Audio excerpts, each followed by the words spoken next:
Awesome. And I do the share.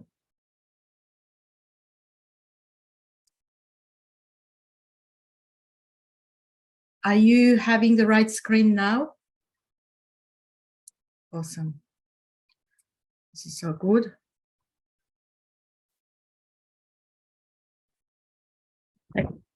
So, hello everyone. Thank you for coming. I was really thinking no one's coming today. Everyone's so busy. That must be string or I don't know, the storm in the air. Something was happening, and I was really worried that you won't be coming. But I'm really excited that you are here, and I'm excited because I've actually prepared something that I'm really excited about. So I want to share this. And this is really fantastic presentation. Can you hear me? I have some noises. Good. Oh, good. Something that I have learned recently, which it's not a new knowledge, but it was presented in a different way. So what I wanted from you, I would love from you if you, I have a different noises in my head coming here. Oh, it could be a little. Okay. So I invite you all to lean in, share your insights and ask questions because I think we've got something here to talk about. And so let's begin. So the first thing, as usual, I'd like us to celebrate our wins. And so I would like to invite you guys to here, to the stage and share your wins for the last couple of weeks. Who would love to share?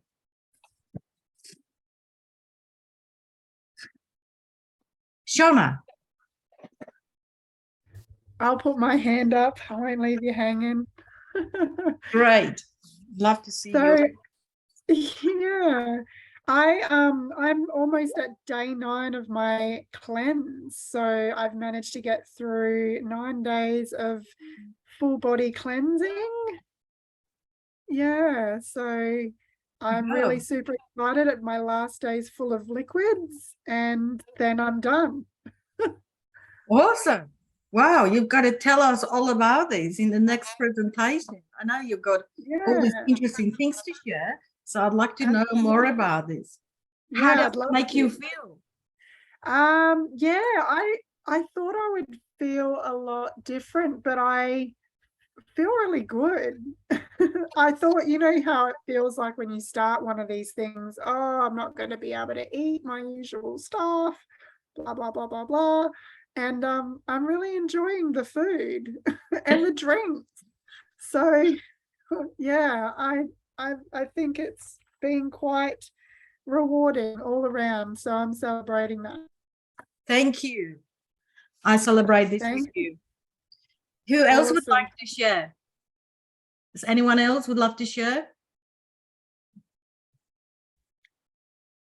No shares? Okay, well, we will move. I'd like to share. I actually worked on my message again, and you know, I'm building the business, and I keep sort of working on it, and the more clearer it becomes, I'm more clearer into what am I providing, what solutions, what products I'm providing. So I'm quite excited. It kind of happened last week, and I changed my messages again, and so I'm really happy about this.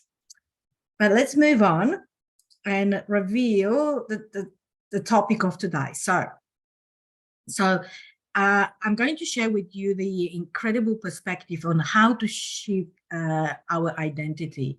I've been listening to the personal development Brandon Burchard Growth Day regularly, and I really loved one of the presentation was a presentation by Anthony Trax, who is the NFL athletes. It's an American game, and he turned to be identity shift coach, and so he kind of put it together, and it was really, I loved his energy, and I really love that. And so the wisdom that needed to be that I wanted to share from that is our confidence challenges show up when we grow and we shift our identity. Let's move on. So I wanted to ask you a question. Why does having confidence matter? Anyone would love to share?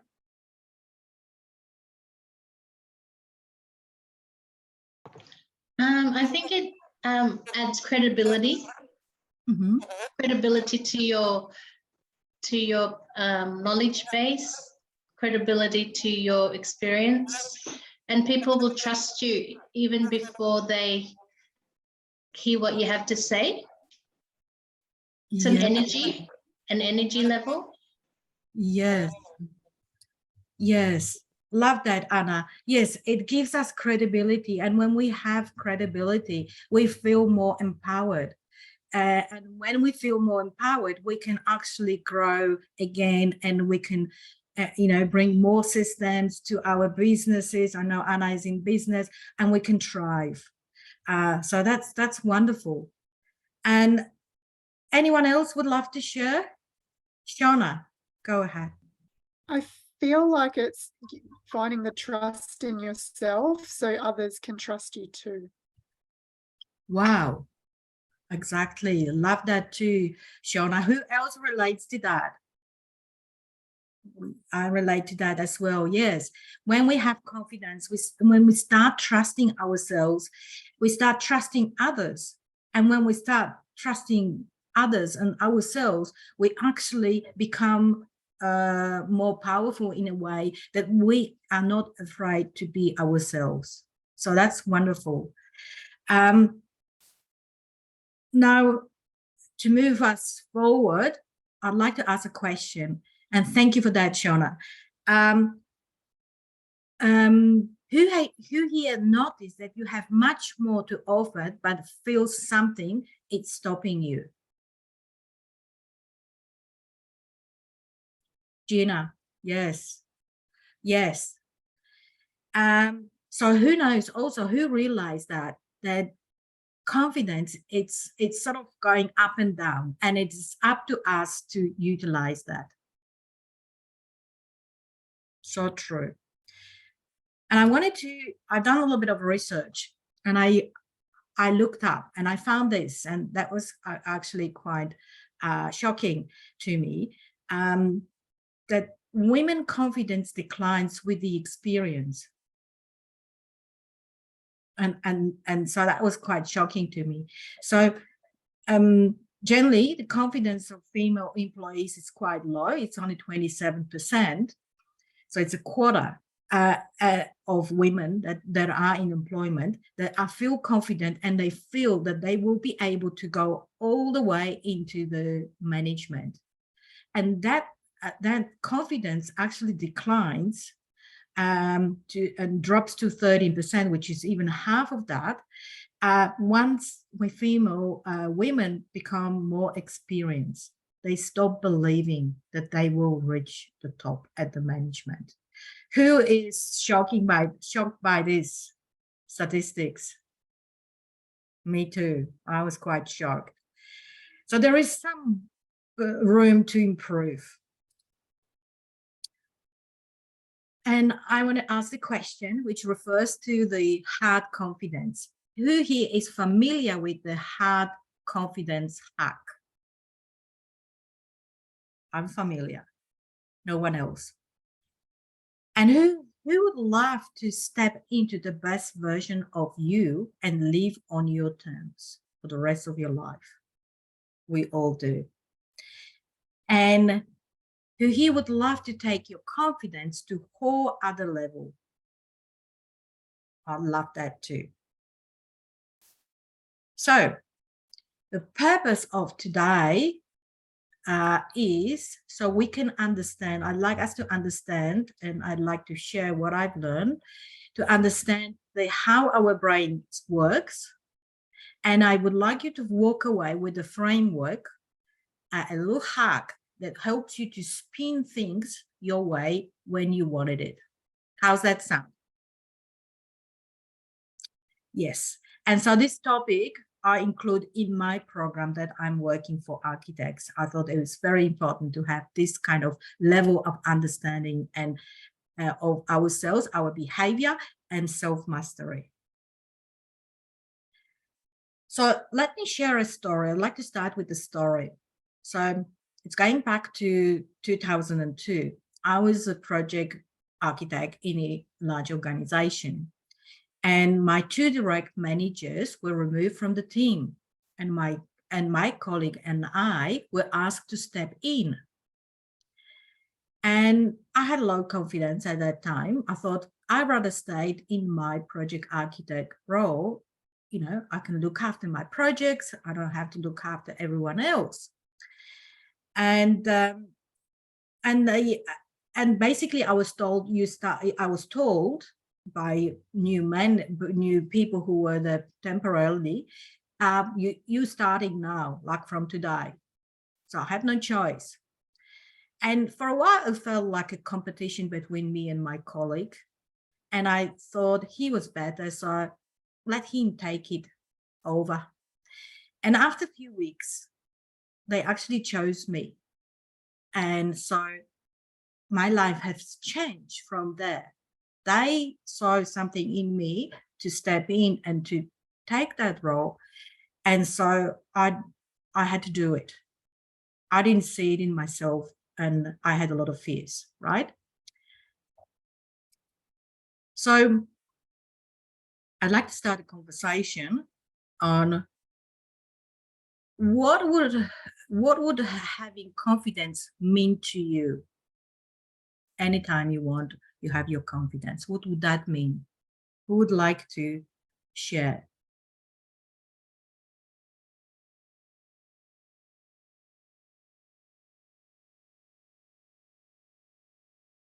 Gina? Yeah, and for me, it's thanks, Yolanta. It's about having confidence consistently.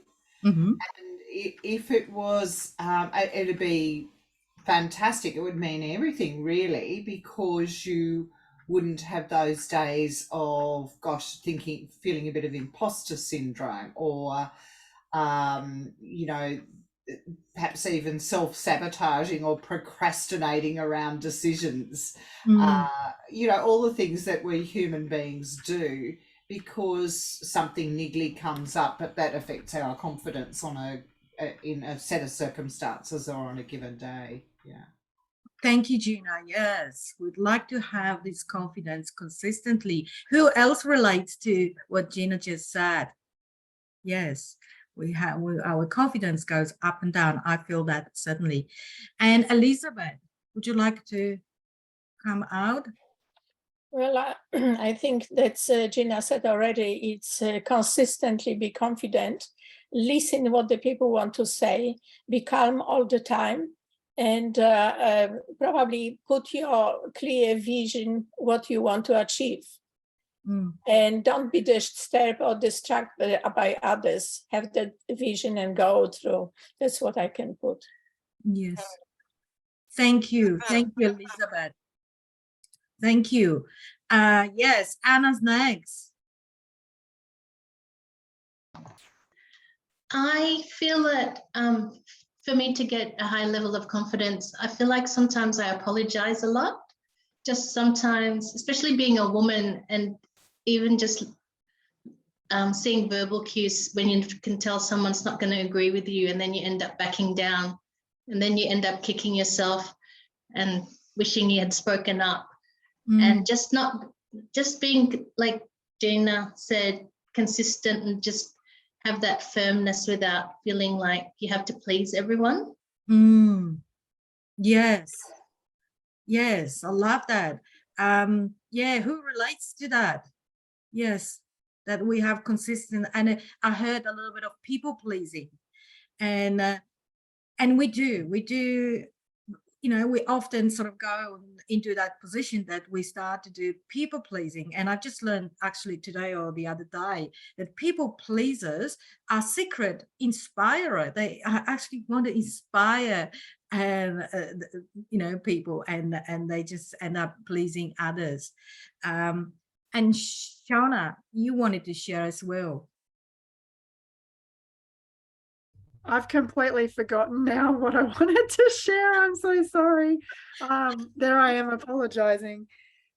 I think, I guess off the top of the bat, I can't remember what I was thinking before, but I reckon if we could stay there up in that confidence level, I think there's some growth that comes with going down as well, you know, because sometimes overconfidence can be a little bit like you've still got things to learn, right? And if you're trying to, I don't know, still have relationships or still have rapport or a connection, there's a little bit of give and take. So the confidence you may put yourself below the person because so that they, you know, even if it is something that they feel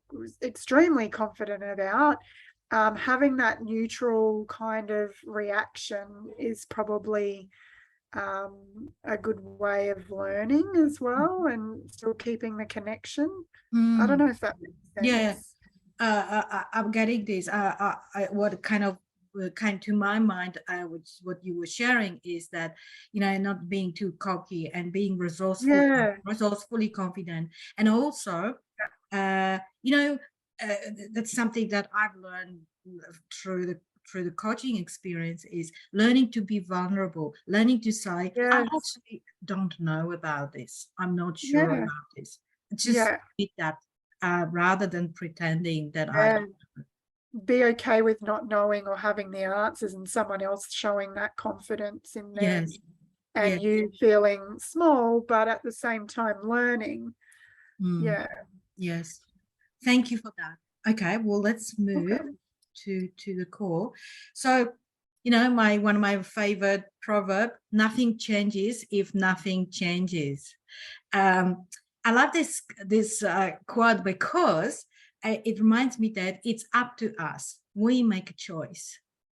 So with this in mind, I'd like to step in and talk about the first part of the of what I wanted to share with you tonight, is how our brain works, and so it's how our mechanics are.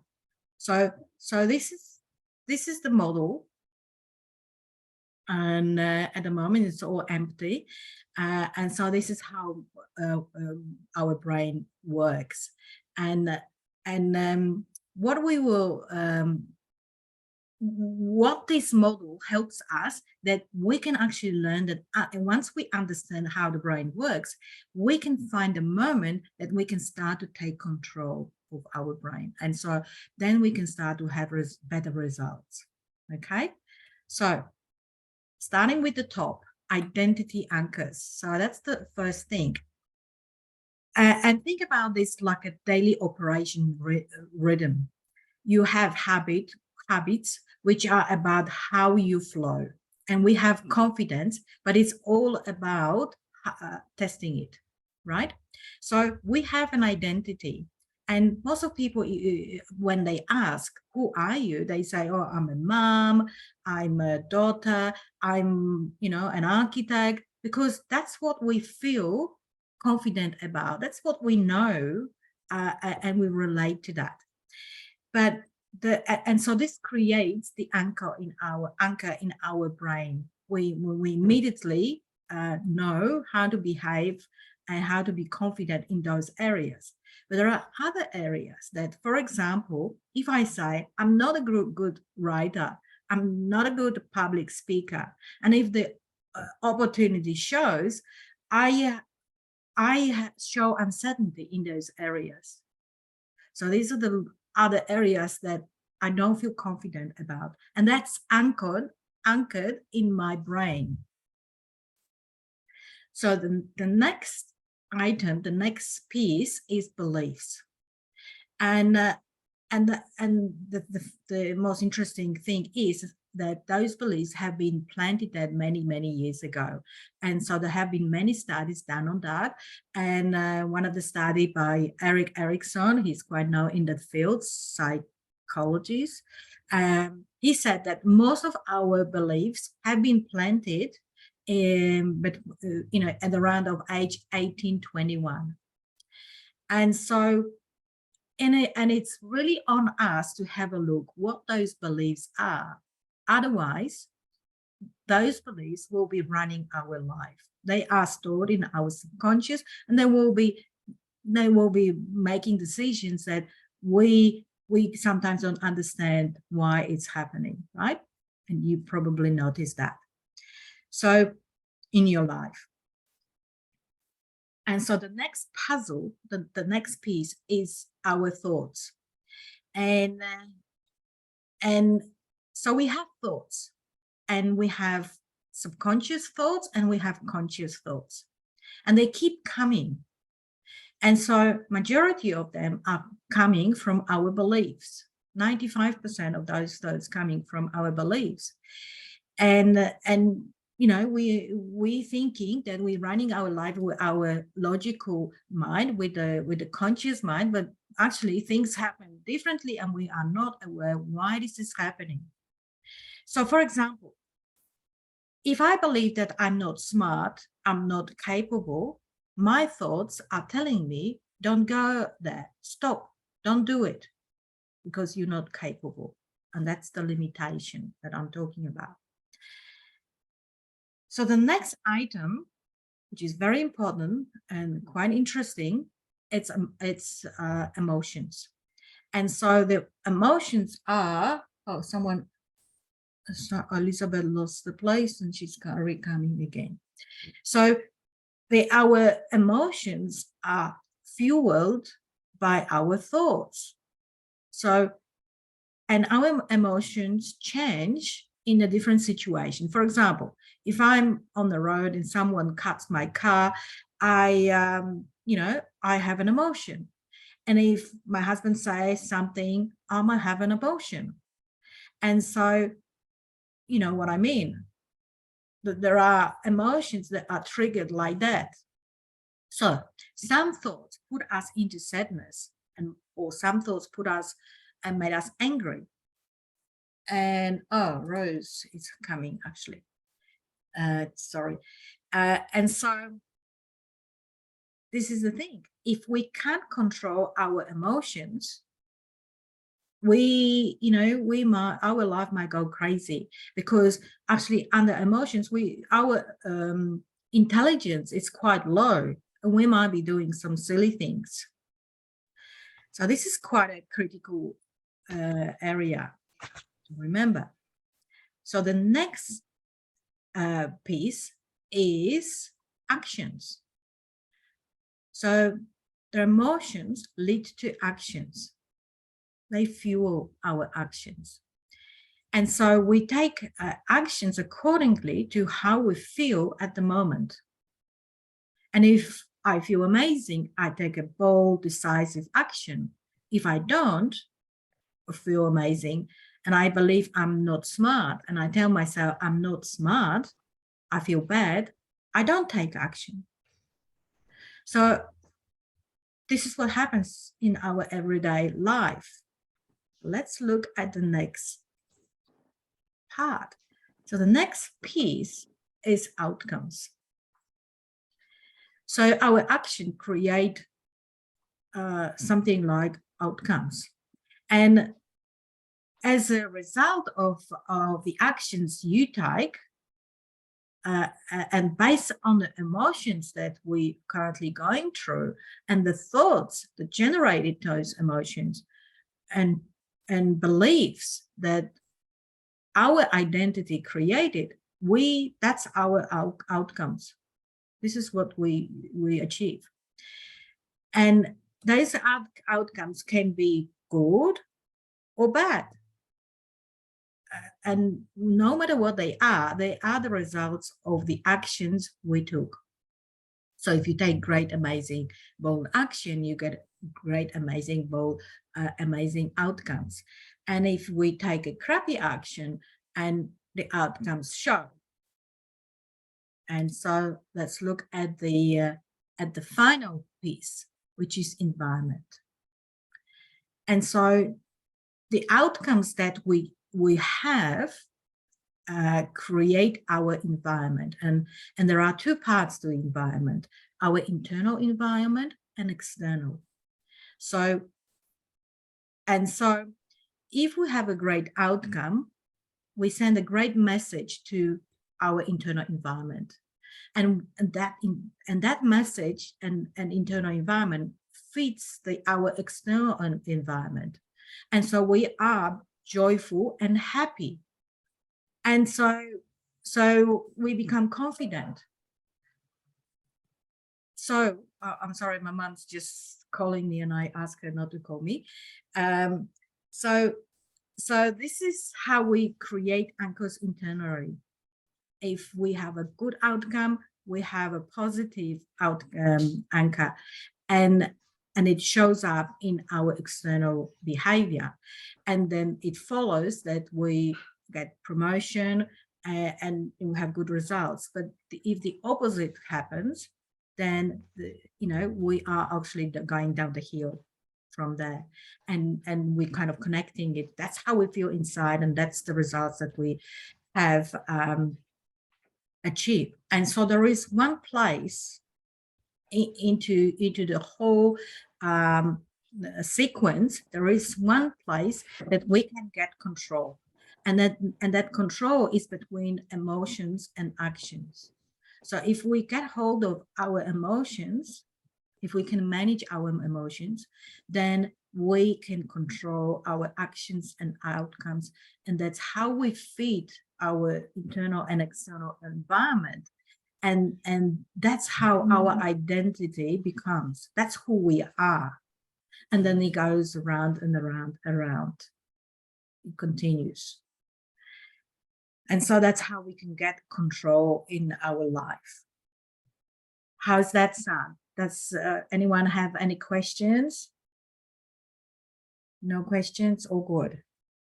So the next slide is our usual little break, because after that, I wanted to share the little hack on how to manage our confidence. So if we can stand up and stretch up and take a breath and connect with our intentions that we brought here, to be present, and just look up into the sky. Take a breath. I'm going to have a sip of water, and let's focus on the future and think about why we came here. Because we as women, we want to change this world. We really want to make it happen. Yes. Shoulders. Okay, so when you're ready, you can sit down and talk about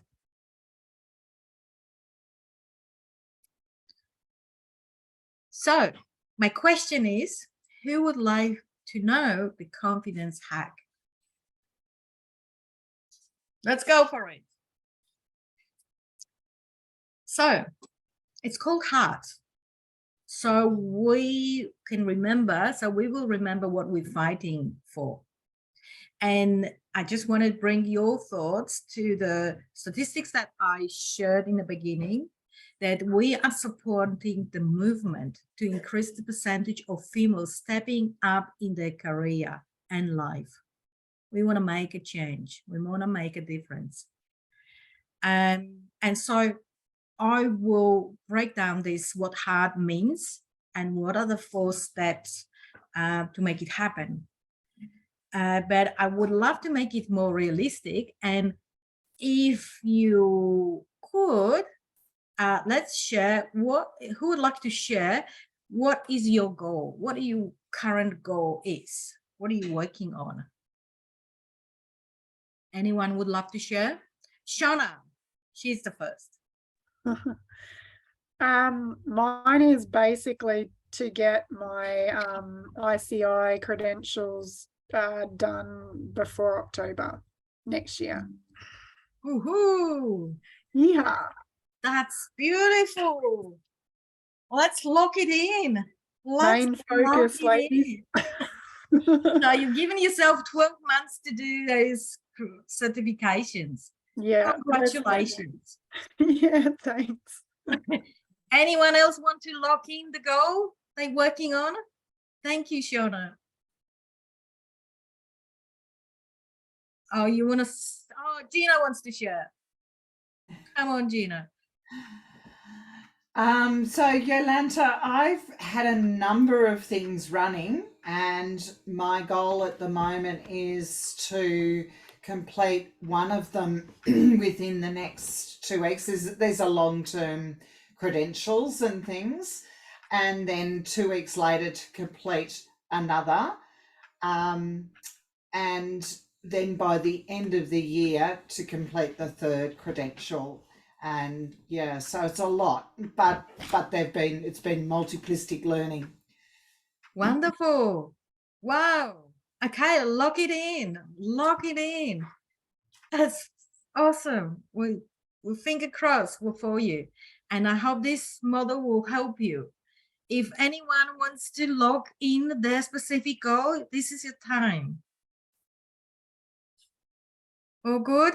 Okay, write your secret goal on a piece of paper, because I want you to work, that hack with this goal in mind. Okay, so the first element is habits. And, there is plenty of books around and many courses about habits. And what we do every day, it can change our results. So if we do something regularly, and we had a couple of sessions before on habits, there is so many more tools on that subject, and I'm very passionate about, because it will, it's how we look at our time, how we look at our day, and daily routines and so forth. So, for example, how to do habits. If we say to ourselves that I'm going to make sure I have a habit of making a baby steps towards this goal every day. Say, for example, I work on this particular goal for 30 minutes every morning. And after 30 days, we will make a progress. And so this is the habit of consistency. And, when we achieve that, our goal becomes effortless to us after a while. We just keep adding little action.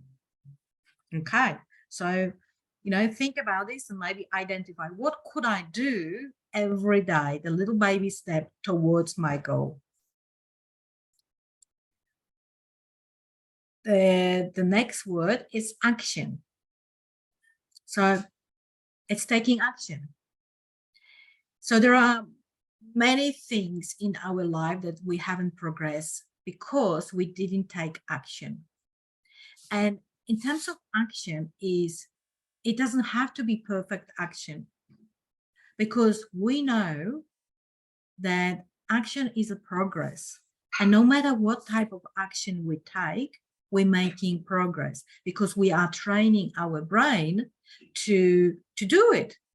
And we know that failure doesn't exist, because failure is a feedback. We're learning. That's something to learn. So we constantly make progress if we take action.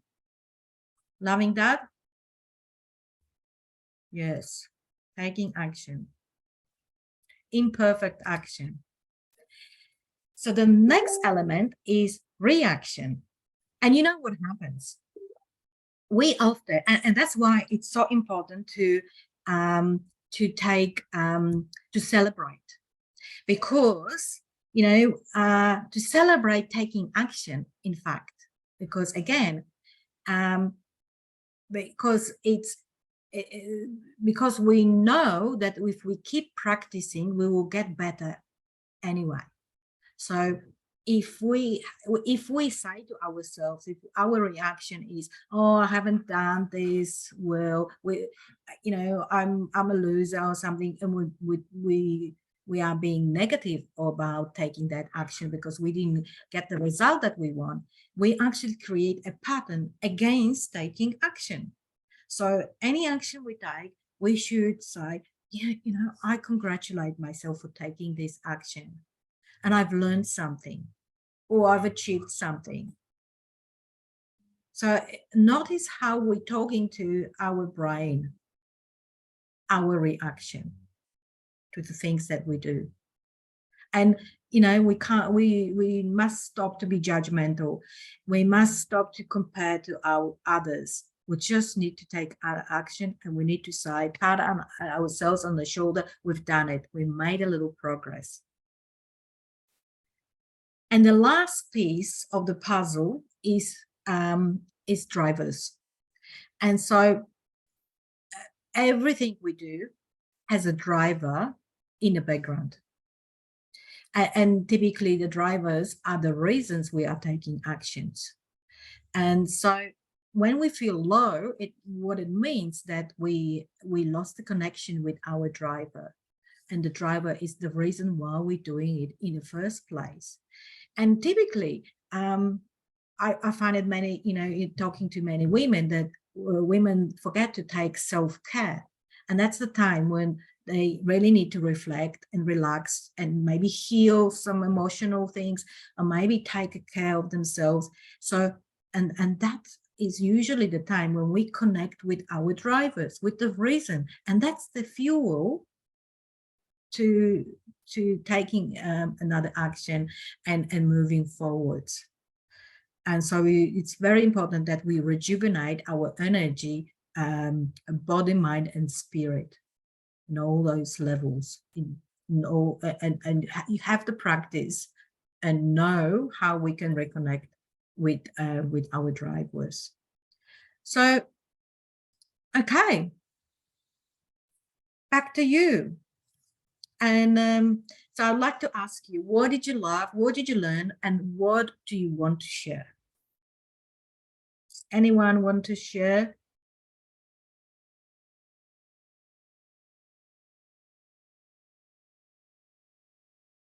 Gina. I love the simplicity of this model. It's nice and easy to remember, and it fits with what we know about, NLP or metadynamics if you're an ICI student. But it's and the cycle is also great because it doesn't end with the identity anchors if you change your perspective and on your beliefs and your thoughts and so on. And it also fits really well, Yolanta, with what I've been learning with Joe Parnay in terms of being emotionally fit and able to, building that fitness level, if you like, around your emotionality, because if you can do that, you often prevent an identity crisis in your life because you get to change your actions. So that's what I loved, and I learned so much from that. It's really interesting, the research that you mentioned, and there was just one thing that came up when you were talking about that research, and it was something I read recently about a study that was done in the US in a big tech company where they were trying to work out why they couldn't get many women or sort of trying a little bit harder to move forward in their roles, but the men who were actually making lots of errors were still confident and moving forward. And what they discovered in this particular study was that if something went wrong with the program that a woman wrote, the women in the study would say, "What's wrong with me?" But if something went wrong with a program that the guys wrote, they would say, "What's wrong with the program?" And I thought, isn't it interesting that women internalize this? And it was what Anna was saying around, people pleasing and why we try so hard and why we can't maintain those levels of confidence. So I love, the model. I try hard. I think women try a lot harder to be different on the inside. So for me, this model makes sense. The acronym HARD, because we try so hard, whereas men look to, according to this one study, obviously there's lots of others, but they often tend to look to externalize the cause of the problem they're encountering, apparently. Thank you. Well said, Gina. Yes, I think that's the thing, because from that that sequence, the only element that we can change is our beliefs, and then these sequence causes us to have internal environment and internalize those messages, and then those messages feed the identity. And so we're very well noticed that if men can externalize that, that means, you know, it's something wrong with the system. And then let's look at the system. It's nothing wrong with me. Let's just learn from that. And it's very well said. Women, I know by myself, I want to look at the problem. What is the problem with me? Yes. And I should have just said, Yolanta, that in that study, when they looked at the results actually achieved, the women were so internalized things so much that they, and when they looked at the actual programming work they'd done, the women actually made far fewer errors. They really thought about it, made far fewer errors, but the guys that were actually avoiding taking some responsibility or in some ways, and we're making a lot more errors but blaming something outside of themselves. So that was, I forgot to say that. Wow, amazing. Thank you, Gina. Thank you. I know Shana wanted to share as well. I'm off mute, sorry. I just wanted, that was really good, Gina. I really loved that. And also Yolanta, I really enjoyed all of that. And I was just wondering if it was okay if you could just pop up the hard. I didn't get that screenshot. I'm sorry. I was hoping to take a screenshot of it. You mean that? Yeah. Thank you. Just because I like to keep a mental note and screenshots, so help me out with that. And I'm going to do the leave the recording in the group so we can always. Oh, okay. Yeah. All right. Well, I'll look at that too. Oh, what's going on? Thank you for that. I'll take myself off now. And I wanted to share something as well. Thank you. I really love this. It seems, it just seems to break down when things get hard, we get into analysis paralysis mode and we end up doing nothing. So I'd love the fact that you mentioned the imperfect action, in that any form of action is progress. So I think as women, we get so hard on ourselves and we want everything to be perfect. And I think we just have to be a little bit kinder and know that we muddle our way through, but we're actually doing better than we think we are. And just even we can also pass this on to our children. I think in terms of habits, and it's about consistency and being prepared, and rather than being reactive, being proactive. In anything we do. And I think that leads to success in everything. It's just the little things you do that no one sees. Yes. That will eventually in the future lead to bigger things and better things. Awesome. I love that. I love that you brought the children, because you know there is another generation, and let's let them have a better future from our learnings, so they are better prepared. And you know, the women, you know, often refer to the, am I worthy enough, am I you know, compared to others, and that's the vicious circle that we're trapped in. And another thing that I didn't mention, it was, you know, to mitigate. It's very important for us to have to, you know, to tell ourselves positive affirmations, because we're actually helping to reprogram our brain and our beliefs and create new belief systems. So that's something we can do. Thank you, Anna. Anyone else would like to share? I know Rose is here, and Elizabeth.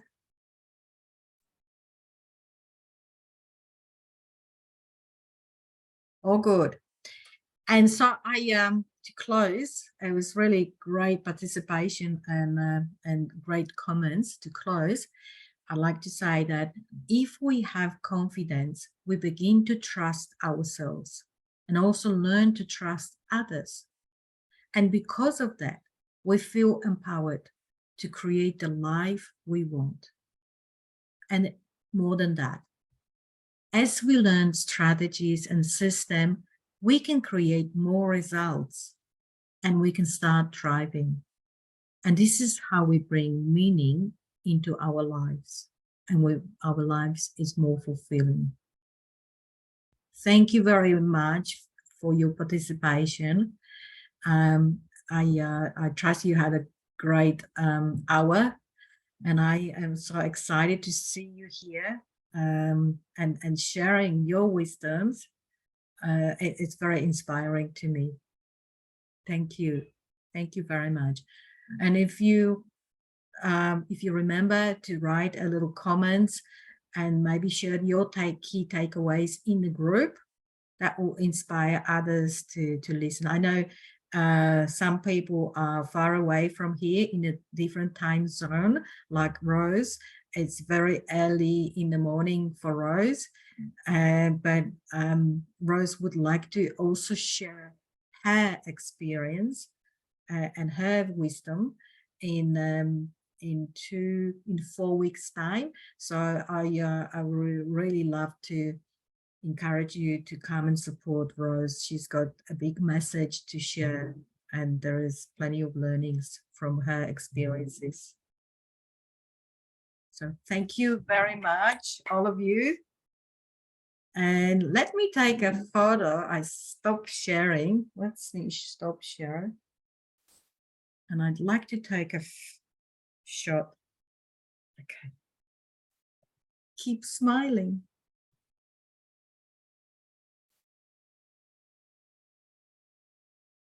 Thank you. Just to pop it into my Word. Maybe take one more, just in case. Keep smiling. Thank you. That's lovely.